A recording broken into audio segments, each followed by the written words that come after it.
नमस्कार विद्यार्थियों, एक बार पुनः स्वागत है साइंस की क्लास में। पिछली क्लास में हमने 137 नंबर क्वेश्चन तक कर लिया था। अब चलते हैं अगले क्वेश्चन पर। अगला क्वेश्चन देखिए। अगला क्वेश्चन है, एक्स वह रसायन है जो हमारे आमाशय में उपस्थित है तथा भोजन के पाचन के लिए आवश्यक है। जब एक्स आधिक्य में स्रावित होता है तो यह अपाचन जैसी स्वास्थ्य समस्याएं उत्पन्न करता है। वाई वह रसायन है जिसका उपयोग ऐसी ही परिस्थिति में उपचार के लिए किया जाता है। तो एक्स और वाई के बारे में क्या है, मतलब एक्स क्या है और वाई क्या है। देखिए, जो हमारा आमाशय होता है, स्टोमच होता है, उसमें बनता है कौन सा अम्ल? एचसीएल अम्ल अर्थात हाइड्रोक्लोरिक अम्ल बनता है। जब ये HCl अधिक मात्रा में सीक्रेट होता है, अधिक मात्रा में क्या होता है? स्रावित होता है। तो अधिक मात्रा में स्रावित होगा होगा तो क्या होगी? एक तो होगी जलन लगेगी, जलन उत्पन्न होगी, और एक क्या आएंगी? खट्टी डकारें आएंगी, खट्टी डकारें।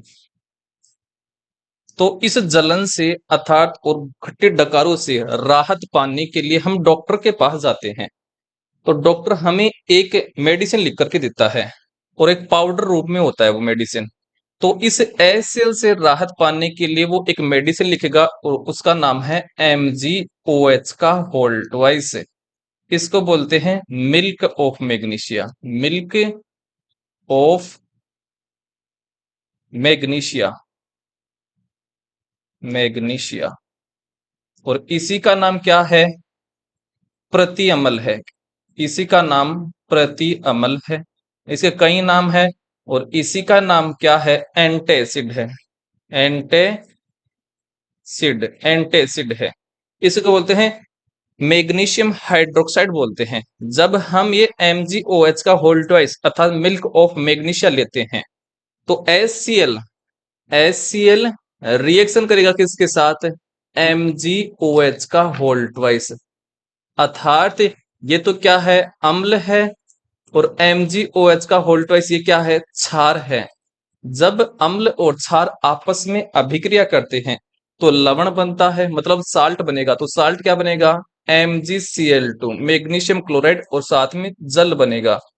तो जब अम्ल और क्षार आपस में अभिक्रिया करते हैं तो लवण बन जाएगा। मतलब अम्ल और क्षार एक दूसरे के गुणों को क्या कर देंगे? नष्ट कर देंगे। क्या कर देंगे? नष्ट। और नष्ट कर देंगे तो हमें क्या हो जाएगी? जलन से राहत मिल जाएगी और खट्टी डकारें नहीं आएगी। तो HCl अर्थात एक्स तो यहाँ पर क्या हो गया है? हाइड्रोक्लोरिक अम्ल हो गया है। और वाई क्या हो गया है? मिल्क ऑफ मैग्नीशिया हो गया है। तो कहां पर है? तो देखिए, एक्स तो हो गया हाइड्रोक्लोरिक अम्ल, तथा वाई मिल्क ऑफ मैग्नीशिया है। तो ऑप्शन नंबर 3 हमारा क्या हो गया है? आंसर हो गया है। आई होप आपको ये वाला क्वेश्चन अच्छे से समझ में आ गया होगा। ठीक है, अब हम चल लेते हैं आगे की तरफ। आगे देखिए, आगे हमारे पास क्वेश्चन है 139 नंबर का। निम्नलिखित में से किस प्रक्रिया में बैक्टीरिया जीवाणुओं का उपयोग नहीं होता है? तो किस प्रक्रिया में जीवाणु का उपयोग नहीं होता है, मतलब बैक्टीरिया का उपयोग नहीं किया जाता है? पहला है हमारे पास दही बनाने में अर्थात कड़ बनाने में, बिल्कुल इसमें होता है। देखिए, जब दूध होता है तो दूध को दही में अर्थात कर्ड में बदलने का कार्य कौन सा बैक्टीरिया करता है? तो यह बैक्टीरिया करता है लैक्टोबैसिलस। लैक्टोबैसिलस ये बैक्टीरिया करता है किसको? दूध को दही में बदलने का कार्य करता है। और आपको ध्यान में रखना है कि दही में लैक्टिक अम्ल पाया जाता है। लैक्टिक अम्ल पाया जाता है किसमें? दही में, कर्ड में पाया जाता है। आगे देखिए, डबल रोटी पकने में नहीं, इसका उपयोग नहीं करता है। तो ऑप्शन नंबर 2 हमारा आंसर हो जाएगा। देखिए, डबल रोटी बनाने में या पकाने में किसका उपयोग करते हैं? तो वो करते हैं यीस्ट का उपयोग, यीस्ट। और इसी का दूसरा क्या नाम है? खमीर नाम है। यीस्ट को ही क्या बोलते हैं? खमीर बोलते हैं। यीस्ट क्या होता है अर्थात खमीर क्या होता है? एक कवक है। ये एक क्या है? कवक है। इसके अलावा ये क्या है? एक कोशिकीय कवक है। एक कोशिकीय यूनिसेलुलर फंगी है। एक कोशिकीय कवक है। दूसरी बात ये ध्यान रखनी है कि यीस्ट में जो जनन होता है अर्थात रिप्रोडक्शन होता है, ये किसके द्वारा होता है? मुकुलन के द्वारा होता है। यीस्ट का जो वैज्ञानिक नाम है, यीस्ट का जो वैज्ञानिक नाम है वो है सेकेरोमाइसी, सेकेरोमाइसी सेरेविसी, सेरेविसी, ये इसका वैज्ञानिक नाम है। यीस्ट का उपयोग एल्कोहल बनाने में किया जाता है, एल्कोहल अर्थात शराब बनाने में किया जाता है, और किसके द्वारा? किण्वन के द्वारा किया जाता है इसका उपयोग। तो ये इस यीस्ट के बारे में है। अगला है गन्ने के रस के किण्वन में, बिल्कुल इसमें भी जीवाणु अर्थात बैक्टीरिया का उपयोग किया जाता है। और नाइट्रोजन के स्थिरीकरण में, बिल्कुल इसमें भी किया जाता है। और कौन सा बैक्टीरिया होता है? जैसे राइजोबियम हो गया है, राइजोबियम, राइजोबियम जो होता है वो नाइट्रोजन के स्थिरीकरण में क्या होता है? सहायक होता है। अर्थात ये जो राइजोबियम होता है ये पाया जाता है जो फलीदार पौधे होते हैं उनकी जड़ों की गांठों में पाया जाता है। ठीक है, तो ये होता है आपका इसका राइट आंसर। डबल रोटी के निर्माण में जीवाणु का प्रयोग नहीं होता है, यहाँ पर किया जाता है कवक का उपयोग, और कवक का नाम क्या है? यीस्ट है, खमीर है। अब आगे देखिए, आगे क्वेश्चन है निम्नलिखित में से कौन सा अन्य से भिन्न है, अलग है? पहला है वनो उन्मूलन। वनो उन्मूलन का मतलब होता है वनों को काटना, वनों की अंधाधुंध कटाई करना, तो ये हो गया है। दूसरा है मरुस्थलीकरण, मरुस्थल का बढ़ना। और अगला है अपर्दन, मिट्टी वगैरह का कटाव होना। और अगला है संरक्षण, तो ये हो रहा है संरक्षण। तो ये जो तीन बातें हैं ये तो क्या हो रही हैं? ये हानि पहुंचा रही हैं पर्यावरण को, कैसे जैसे करती है। लेकिन यहाँ पर क्या हो रहा है? पर्यावरण का संरक्षण हो रहा है। तो ऑप्शन नंबर कौन सा हो जाएगा? 4 हमारा आंसर हो जाएगा। अगला क्वेश्चन देखिए, अगला क्वेश्चन है निम्नलिखित में से कौन सा कथन सही नहीं है? सही नहीं है कथन वो बताना है। पहला है पाचन एक रासायनिक परिवर्तन है, बिल्कुल सत्य बात है। देखिए जो रासायनिक परिवर्तन होते हैं, रासायनिक परिवर्तन में क्या होता है? नया पदार्थ बनता है, वो भी क्या? स्थायी रूप से। तो इसमें नया पदार्थ बनेगा। और रासायनिक जो परिवर्तन होते हैं ये क्या होते हैं? अनुत्क्रमणीय होते हैं। अनुत्क्रमणीय का मतलब होता है ये एक ही दिशा में चलते हैं, अनुत्क्रमणीय एक ही दिशा में चलते हैं। और इसमें क्या होता है? यानी कि नए पदार्थ का निर्माण होता है, नए पदार्थ का निर्माण, और वो भी क्या होता है? स्थायी रूप से, स्थायी रूप से नया पदार्थ बनता है। और रासायनिक परिवर्तन में क्या होता है? रासायनिक गुणों में परिवर्तन होता है, रासायनिक गुणों में बदलाव आता है, परिवर्तन आता है। ठीक है, ये बात आपको ध्यान में रखनी है। तो देखिए जब भोजन का पाचन होगा तो क्या बनेगा? आपका ग्लूकोज बनेगा। तो क्या हो गया? नया पदार्थ बन गया है। दूसरा है प्रकाश संश्लेषण एक रासायनिक परिवर्तन है, बिल्कुल ये बात भी क्या? सत्य है। प्रकाश संश्लेषण, देखिए जब प्रकाश संश्लेषण होगा तो क्या चाहिएगी पेड़ पौधों को? CO2 चाहिएगी। क्या चाहिएगी? CO2। और जड़ें क्या देंगी? जल देंगे, तो जड़ों के द्वारा जल प्राप्त कर लेंगी। और साथ में क्या मिलेगी उनको? सूर्य का प्रकाश मिलेगा, सूर्य का प्रकाश। और साथ में पत्तियों में क्या होता है? क्लोरोफिल, पत्तियों में क्लोरोफिल होता है। तो जब क्लोरोफिल और सूर्य का प्रकाश होता है और इनको CO2 मिलती है रंध्रों के द्वारा और जड़ों के द्वारा जल मिलता है, तो बनेगा C6H12O6। और साथ में क्या बन जाएगा? O2 बनेगी, ऑक्सीजन बनती है ना। तो इस प्रकार से देखिए ग्लूकोज बन गया ना, तो ये भी क्या है? रासायनिक परिवर्तन है। अगला है श्वसन एक रासायनिक परिवर्तन है, बिल्कुल सत्य बात है, श्वसन भी रासायनिक परिवर्तन है। अगला है क्रिस्टलीकरण एक रासायनिक परिवर्तन है, ये बात क्या हो गई है? गलत हो गई है। क्यों? क्योंकि क्रिस्टलीकरण एक भौतिक परिवर्तन है। क्रिस्टलीकरण का मतलब होता है पदार्थ के क्रिस्टल बनाना, जैसे चीनी हो गई है।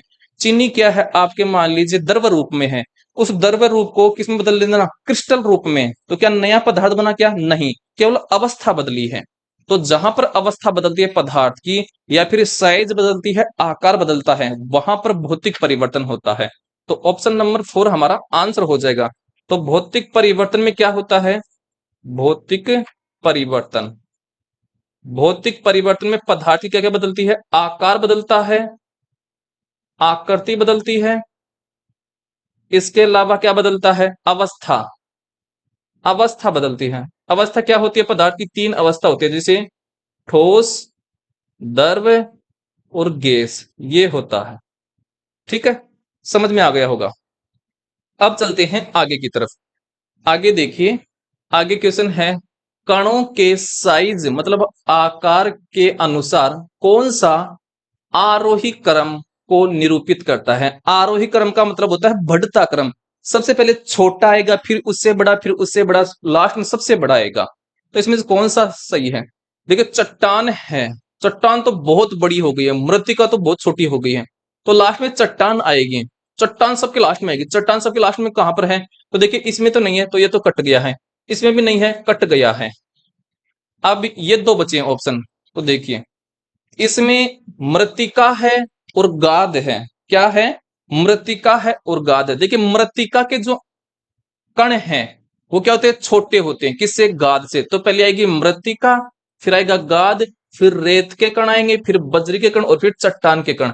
तो ऑप्शन नंबर 2 हमारा क्या हो जाएगा? आंसर हो जाएगा। ठीक है, आई होप आपको ये समझ में आ गया होगा। तो ये है इसका आरोही क्रम। देखिए, ये क्वेश्चन आए हुए एग्जाम में है, मैं कोई भी क्वेश्चन अपने मन से नहीं करा रहा हूं, क्योंकि जब हम आए हुए क्वेश्चन करेंगे तभी हमें क्या होगा? कॉन्फिडेंस आएगा और हम एग्जाम का लेवल पता कर सकते हैं, क्योंकि जो क्वेश्चन आए हुए हैं वो ही क्या होते हैं? रिपीट होते हैं कई बार। ठीक है, अगला क्वेश्चन देखिए।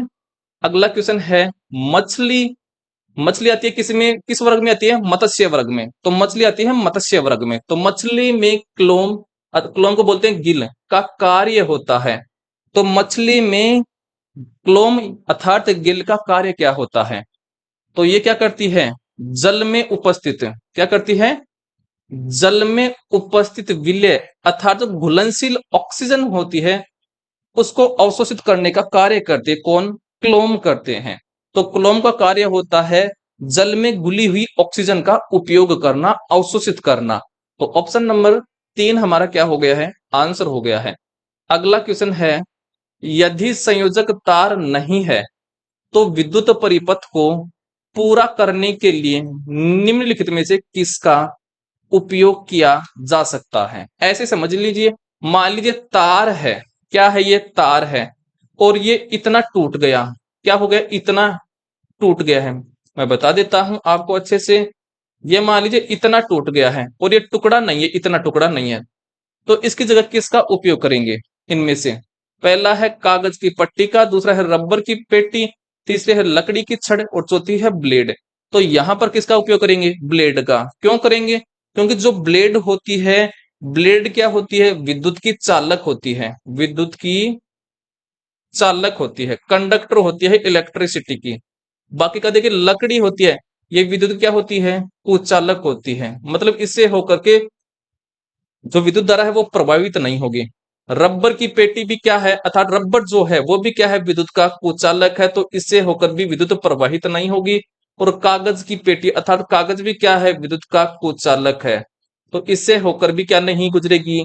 विद्युत धारा। इसलिए ब्लेड का उपयोग किया जाता है, क्योंकि ब्लेड विद्युत की चालक होती है। तो ऑप्शन नंबर 4 हमारा क्या हो गया है? आंसर हो गया है। अगला क्वेश्चन देखो। अगला क्वेश्चन है, मंजुला समतल दर्पण में अपने प्रतिबिंब का प्रेक्षण कर रही है। उसकी दर्पण से दूरी 5 मीटर है। वह दर्पण की ओर 1 मीटर चलती है। अब उसकी ओर दर्पण में बने उसके प्रतिबिंब के बीच की दूरी ज्ञात कीजिए। ऐसे समझिए, मान लीजिए ये क्या है? एक समतल दर्पण है, ये हो गया है समतल दर्पण, प्लेन मिरर हो गया है। मान लीजिए मंजुला यहां पर खड़ी है और यह ये जो दूरी है दर्पण और मंजुला के बीच की दूरी, ये क्या है? 5 मीटर है। ठीक है, ये हो गई है 5 मीटर। तो देखिए, इसका यहां पर पीछे प्रतिबिंब बनेगा, ये भी क्या बनेगा? अंदर 5 मीटर की दूरी पर ही बनेगा। यहां पर इसका क्या बनेगा? प्रतिबिंब बनेगा, तो ये भी क्या है? 5 मीटर। तो यहां पर क्या बन रहा है? इसका प्रतिबिंब। ये बात समझ में आ गई होगी। अब क्या बोल रहा है प्रश्न में? कि वह दर्पण की ओर 1 मीटर चलती है। तो मंजुला पहले यहां पर थी, अब मान लीजिए यहां पर आ गई, 1 मीटर आगे आ गई, तो ये दूरी कितनी बची? तो ये दूरी बची है 4 मीटर। कितनी बची है? 4 मीटर। तो आपका प्रतिबिंब पहले यहां पर था, तो प्रतिबिंब भी 1 मीटर क्या आएगा, आगे आएगा। तो प्रतिबिंब की दूरी भी क्या हो गई, अब यहां पर 4 मीटर की दूरी हो गई है। हमें यह पूछा है कि अब मंजुला और मंजुला के जो प्रतिबिंब बना है उनके बीच की दूरी टोटल कितनी है।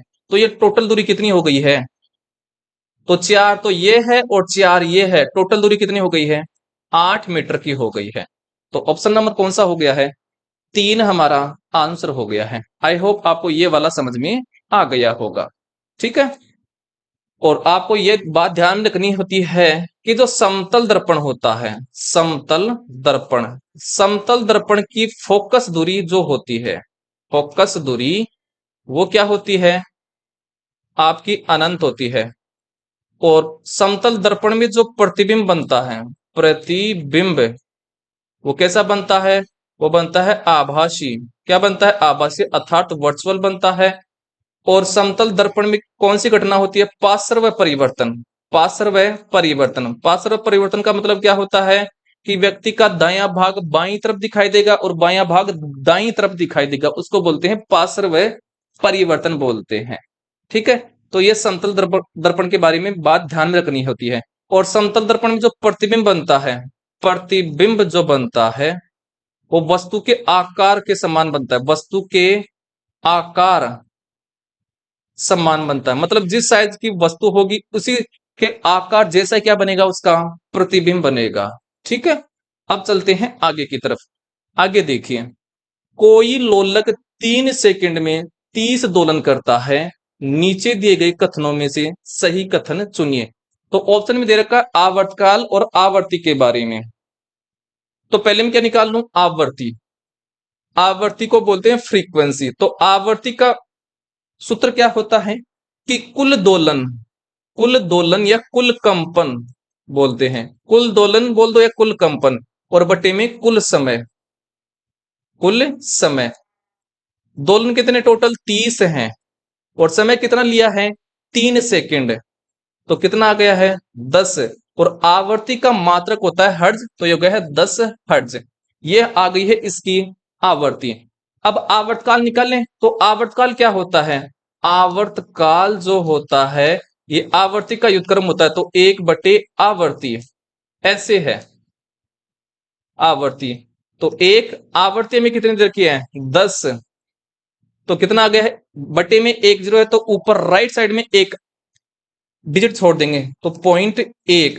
और आवर्तकाल का मात्रक होता है सेकंड, तो ये हो गया है सेकंड। तो 0.1 सेकंड हो गया है आवर्तकाल। अब ऑप्शन में देख लीजिए कौन सा ऑप्शन सत्य है। पहला ऑप्शन है आवर्तकाल 10 है, गलत बात, आवर्तकाल 10 आया ही नहीं, हमारे पास 0.1 सेकंड आया है। और ये आवर्ती भी गलत आ गई है, 3 हर्ज। दूसरा है आवर्तकाल 0.1, बिल्कुल ये बात तो सत्य है। और आवर्ती 10 हर्ज है, बिल्कुल ये क्या हो गया है, ऑप्शन नंबर 2 हमारा क्या हो गया है, राइट आंसर हो गया है।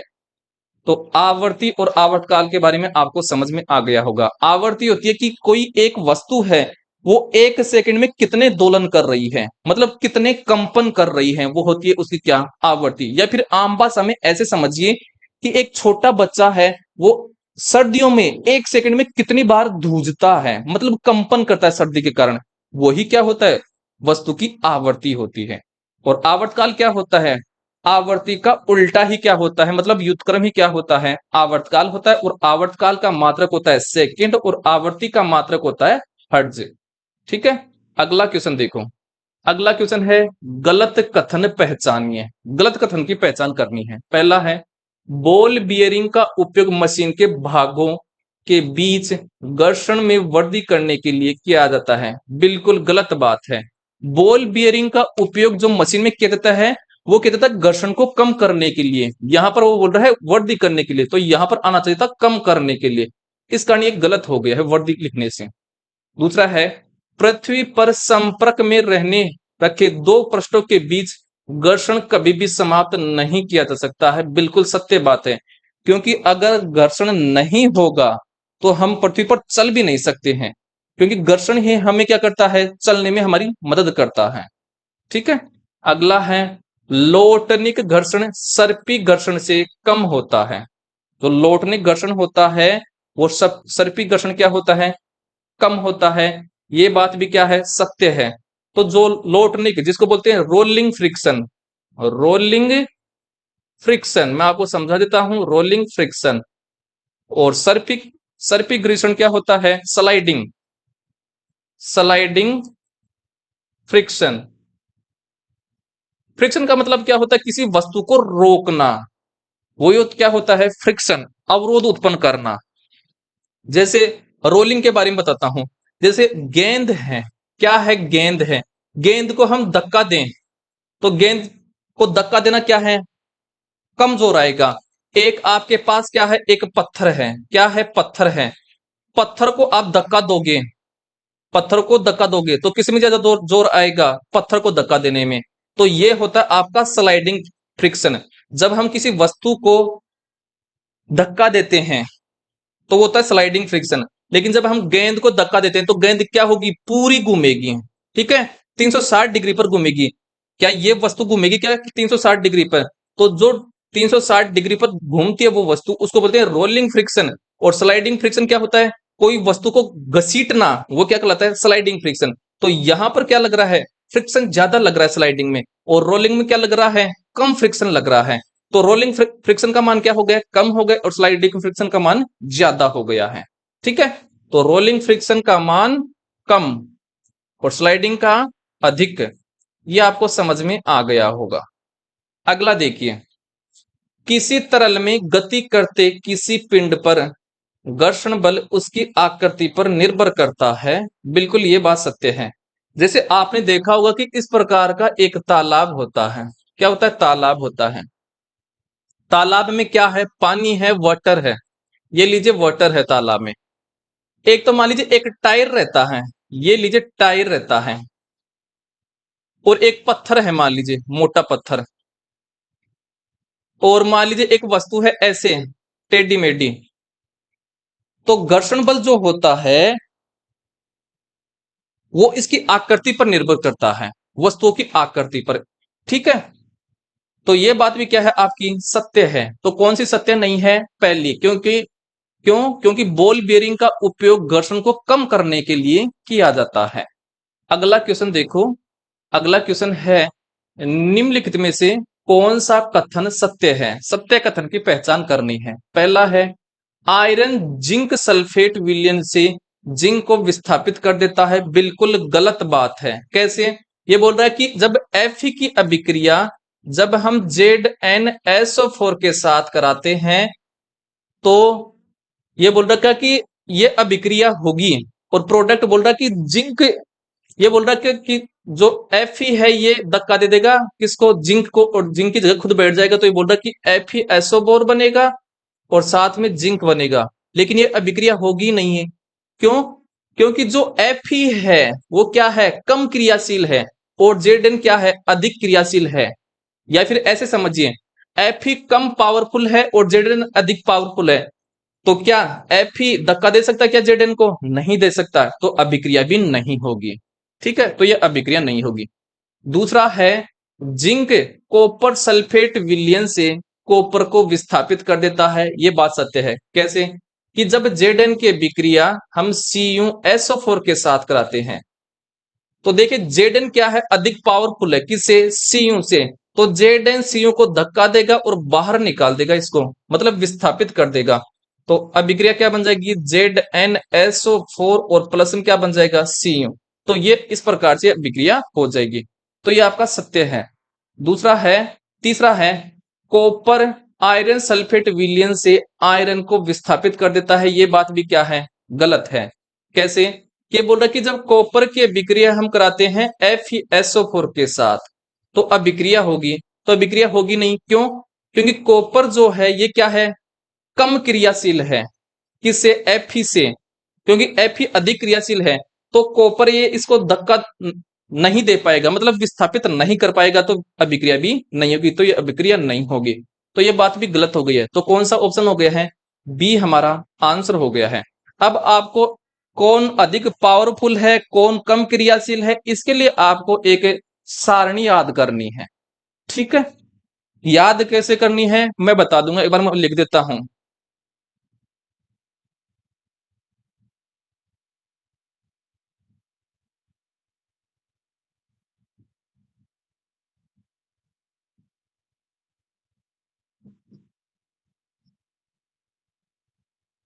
ये अभिक्रिया है। के का मतलब होता है potassium, sodium, magnesium, aluminium, zinc, ferrous मतलब आयरन, और ये हो गया पीडी हो गया है, पैलेडियम हो गया है, हाइड्रोजन, कॉपर, मरकरी यानी पारा, और ये हो गया है चांदी, अर्जेंटम और ओरम सोना। याद कैसे करोगे सुन लो। तो ऊपर ही ऊपर जो है वो क्या है अधिक क्रियाशील है, और नीचे नीचे जो है वो क्या है कम क्रियाशील है। जब ऊपर से नीचे आएंगे तो क्रियाशीलता क्या होगी घटती जाएगी। क्या होगी घटती जाएगी। याद कैसे करोगे। काशीनाथ का मांगीलाल आलू जमीन पर फेर कर पड़ोसी भाभी हीना को देता है, फिर कौन है जी आगे आऊं। इस प्रकार से आपको याद करना है। अब देखिए इसके द्वारा देखिए पहली अभिक्रिया ये थी, ये वाली कि एफी की अभिक्रिया जेडएनएसओ4 के साथ कराते हैं। तो एफी कहां पर है, ये रहा एफी, ये रहा एफी, और जेडएन इसके ऊपर है। तो जेडएन देखिए क्या है अधिक क्रियाशील है ना, ऊपर आ रहा है, इसलिए अभिक्रिया नहीं हो पाई। अब देखिए ये अभिक्रिया देखिए, एक जेडएन है एक सीयू है। तो जेडएन में कलर चेंज करता हूं। देखिए जेडएन तो ये रहा है ना, और सीयू कहां पर है ये रहा। तो जेडएन क्या है ऊपर है अधिक अभिक्रियाशील है, और सीयू क्या है कम क्रियाशील, इसलिए क्या कर रहा है इसको विस्थापित कर दिया, तो ये अभिक्रिया हो गई है। अब तीसरी ये देखिए कौन कौन बैठा हुआ है सीयू और एफई। तो सीयू कहां पर है ये रहा, सीयू ये रहा, और एफई कहां पर है ये रहा। तो एफई क्या है ऊपर है अधिक क्रियाशील है, तो एफई अधिक क्रियाशील है, इसलिए सीयू धक्का नहीं दे पाया, मतलब इसको विस्थापित नहीं कर पाया, इसलिए ये अभिक्रिया नहीं हुई है। इसलिए ये आपको ये सारणी याद करना बहुत ही जरूरी है। अगला क्वेश्चन देखिए, अगला क्वेश्चन है निम्नलिखित में से सही कथन पहचानिए। सही कथन की हमें पहचान करनी है। पहला है डॉक्टरी थर्मामीटर का उपयोग उबलते द्रव्य का ताप मापने के लिए किया जाता है। यह बात सरासर क्या है गलत है। उबलते हुए द्रवों का तापमान मापने के लिए किसका उपयोग करते हैं, तो वो करते हैं प्रयोगशाला, प्रयोगशाला थर्मामीटर का उपयोग करते हैं, प्रयोगशाला थर्मामीटर का, थर्मामीटर का। तो ये बात क्या हो गई है गलत हो गई है। डॉक्टरी थर्मामीटर है, डॉक्टरी थर्मामीटर इसका उपयोग किसके लिए किया जाता है मानव शरीर का तापमान मापने के लिए, मानव शरीर शरीर का तापमान मापने के लिए किया जाता है किसका उपयोग डॉक्टरी थर्मामीटर का, इसलिए क्या हो गया है गलत हो गया है। आगे देखिए, आगे हमारे पास है क्या कि ये हो गया है दूसरा कि कमरे का ताप मापने के लिए थर्मामीटर का परिसर 30 डिग्री सेल्सियस से 100 डिग्री सेल्सियस होता है। क्या ये बात सत्य है, तो ये बात बिल्कुल असत्य है। क्या है असत्य है। ठीक है। अगला देखिए, प्रयोगशाला थर्मामीटर का परिसर 35 डिग्री सेल्सियस से 42 डिग्री सेल्सियस होता है। यह बात भी क्या है गलत है। क्यों गलत है। 35 डिग्री सेल्सियस से 42 डिग्री सेल्सियस ये परास होती है डॉक्टरी थर्मामीटर की।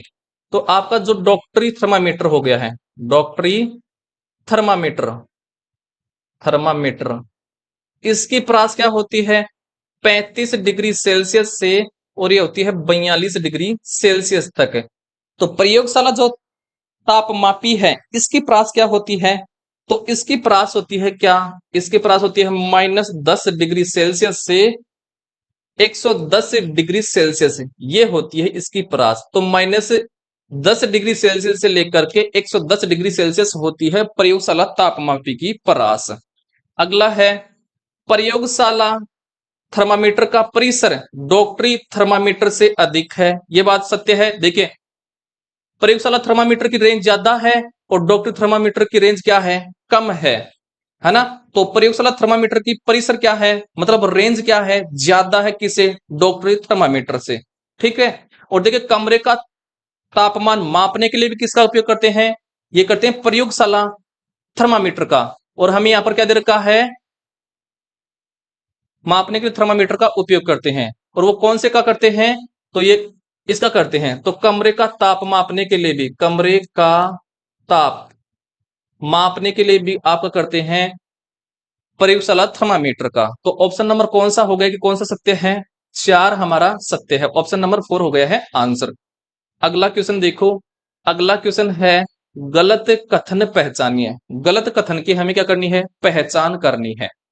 पहला है केरोसिन का कैलोरी मान अर्थात उसमें मान कोयले के कैलोरी मान अर्थात उसे मान से अधिक होता है। ये बात क्या है, बिल्कुल सत्य है। ये बात क्या है, बिल्कुल सत्य है। क्यों? क्योंकि जो केरोसिन होता है, केरोसिन का उसमें मान होता है 45,000 किलो जूल प्रति किलोग्राम। ये होता है केरोसिन का कैलोरी मान। और आपका जो कोयला होता है, कोयला का जो कैलोरी मान होता है ये आपका 25,000 से आपका 30,000, 30,000 नहीं 33,000, 33,000 किलो जूल प्रति किलोग्राम होता है। ये होता है कोयले का। तो देखिए केरोसिन का क्या हो गया, कैलोरी मान अधिक हो गया है। अगला देखिए कोयले का कैलोरी मान अर्थात उसमें मान लकड़ी के कैलोरी मान से अधिक होता है। बिल्कुल सही है, ये बात भी क्या है, सत्य है। कोयले का कैलोरी मान लकड़ी के कैलोरी मान से अधिक होता है। नेक्स्ट देखिए बायोगैस का कैलोरी मान अर्थात उसमें मान एलपीजी के कैलोरी मान से अधिक है। ये बात क्या हो गई है, गलत हो गई है। क्यों? क्योंकि जो एलपीजी है इसका कैलोरी मान अधिक होता है किससे, बायोगैस से। बायोगैस से। और बायोगैस में क्या होती है, सीएनजी होती है। क्या होती है, सीएनजी। तो ऐसे ही पूछ सकता है कि एलपीजी का कैलोरी मान अधिक होता है या फिर सीएनजी का, तो होता है सीएनजी का। किसका होता है, सीएनजी का होता है। ठीक है। और एल बायोगैस या सीएनजी में कौन सा होता है, ये होता है मेथेन, CH4 होता है। और जो एलपीजी में होता है वो होता है ब्यूटेन। क्या पाया जाता है, ब्यूटेन पाया जाता है। तो इसमें होता है मेथेन। पूछ सकता है, पूछा जाता है कई बार कि एलपीजी में एलपीजी का संगठन क्या होता है, तो वो होता है ब्यूटेन। और बायोगैस या सीएनजी का होता है मेथेन, और मेथेन का फॉर्मूला होता है CH4। ठीक है, तो इस प्रकार से ध्यान में रखना है।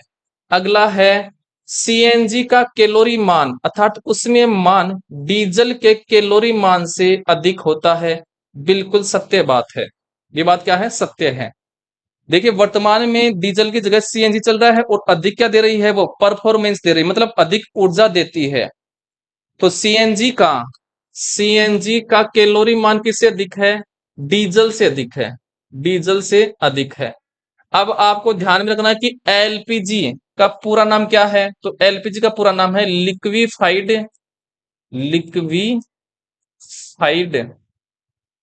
Liquefied petroleum gas. ये तो हो गया किसका, एलपीजी का पूरा नाम अर्थात द्रवीकृत पेट्रोलियम गैस हिंदी में बोलते हैं। सीएनजी का पूरा क्या नाम है, सीएनजी का पूरा नाम है कंप्रेस्ड नेचुरल गैस। हिंदी में बोलते हैं संपीड़ित प्राकृतिक प्राकृतिक गैस। ये हो गया सीएनजी का पूरा नाम। और सीएनजी में क्या पाई जाती है, मेथेन पाई जाती है। सीएनजी का घटक होता है मेथेन। ठीक है, तो इसका आंसर क्या हो गया, इसका आंसर हो गया ऑप्शन नंबर 3 की। ऑप्शन नंबर 3 क्या है, गलत है। क्यों? क्योंकि एलपीजी का कैलोरी मान अधिक होता है बायोगैस से। चलते हैं अगले क्वेश्चन पर।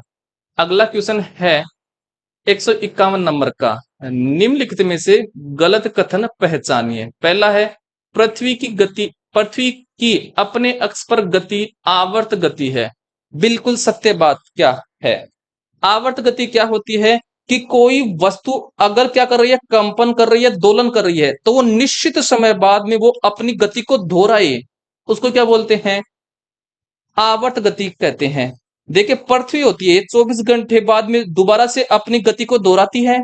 तो ये किसका उदाहरण हो गया है, आवर्त गति का उदाहरण हो गया है। दूसरा है प्रकाश की गति सरल रेखीय पथ होती है। बिल्कुल सत्य बात है। देखिए प्रकाश ऐसे सीधी रेखा में चलता है, तो प्रकाश की गति क्या होती है, सरल रेखीय गति होती है अर्थात सीधी रेखा में चलता है। दूसरा है सितार के कर्षित तार की गति दोलन गति का उदाहरण है। बिल्कुल सत्य बात है। दोलन गति क्या होती है, जैसे ये तार है, सितार का तार है, जब इसको हिलाएंगे तो तार क्या जाएगा, ऐसे जाएगा, फिर ऐसे ऐसे ऐसे ऐसे चलता रहेगा, ऐसे चलता रहेगा। तो एक निश्चित समय बाद में क्या कर रहा है, अपनी पुनरावृत्ति कर रहा है। तो जब कोई वस्तु निश्चित समय बाद में अपनी पुनरावृत्ति करती है तो उसको बोलते हैं क्या? दोलन गति कहते हैं या फिर आवर्त गति भी कहते हैं। तो ये बात भी क्या है? सत्य है। तो ये बात भी सत्य है, ये बात भी सत्य है और ये भी सत्य है। अगला है सभी आवर्त गतियां वर्तुल वर्ताकार गति हैं। तो ये बात क्या है? सरासर गलत है कि सभी आवर्ती हैं, आवर्त गतियां हैं वो क्या नहीं होती हैं?